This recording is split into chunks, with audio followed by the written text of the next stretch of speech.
రక్షణ కల్పించాలి. స్కీమ్ వర్కర్లకు రక్షణ కల్పించాలి. రాజకీయ వేధింపులు ఆపాలి.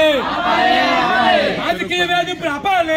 తొలగించిన వారిని వెంటనే విధుల్లో చేర్చుకోవాలి. తొలగించిన వారిని వెంటనే విధుల్లో చేర్చుకోవాలి. తొలగించిన వారిని వెంటనే విధుల్లో చేర్చుకోవాలి. ఫీల్డ్ అసిస్టెంట్లకు రక్షణ కల్పి పార్వతీపురం మన్యం జిల్లాలో వివోఏలు ఫీల్డ్ అసిస్టెంట్లు స్కీమ్ వర్కర్ల పైన రాజకీయ వేధింపులకి కింద స్థాయి రాజకీయ నాయకులు దిగుతున్నారు. ఇది పద్ధతి కాదని చెప్పి సిఐటి విజ్ఞప్తి చేస్తుంది. ఈరోజు వివోఏలు గాని ఫీల్డ్ అసిస్టెంట్లు గాని స్కీమ్ వర్కర్ల పరిస్థితి ఎవరు నమ్మి మాకు ఉద్యోగ భద్రత వస్తుంది, మాకు రక్షణ ఉంటుంది, మా జీవితాలు బాగుపడతాయని చెప్పి ఈరోజు తెలుగుదేశానికి ఈరోజు ఓట్లేసినటువంటి పరిస్థితి. ఈ నేపథ్యంలో ఈరోజు స్కీమ్ వర్కర్ల పైన రాజకీయ కక్ష సాధింపులకు దిగడం చాలా హేయమైనటువంటి చర్య. దీన్ని ప్రభుత్వం గాని నాయకులు గాని విరమించుకోవాలి. ఈరోజు జిఎంఎల్స్ మండలంలో రాజకీయ కక్షతోనే ఈరోజు ఫీల్డ్ అసిస్టెంట్లు తొలగిస్తున్నారు, వివోఏలు తొలగిస్తున్నారు.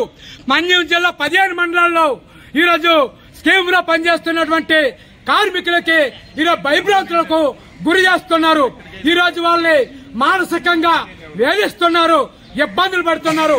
ఈరోజు స్కీమ్ వర్కర్ల పరిస్థితి, వివోఏల పరిస్థితి, ఫీల్డ్ అసిస్టెంట్ పరిస్థితి ఈరోజు పెనం మీద నుండి పొయ్యిలో పడినట్టు ఈరోజు పరిస్థితి ఉన్నది.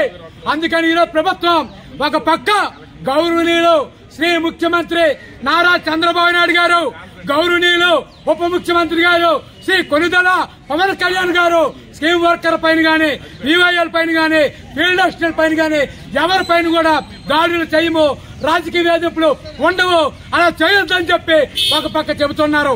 ఇంకొక పక్క ఈరోజు పార్టీలు మారినటువంటి నాయకులు ఈరోజు గ్రామాల్లో రాజకీయాల కోసం, వాళ్ళ స్వార్థం కోసం, ఈరోజు ప్రజల కోసం పనిచేస్తున్నటువంటి స్కీమ్ వర్కర్ల మీద దాడి చేయడం మంచి పద్ధతి కాదని చెప్పి ఈరోజు సిఐటిగా ప్రభుత్వాన్ని అధికారులకి విజ్ఞప్తి చేస్తున్నాం.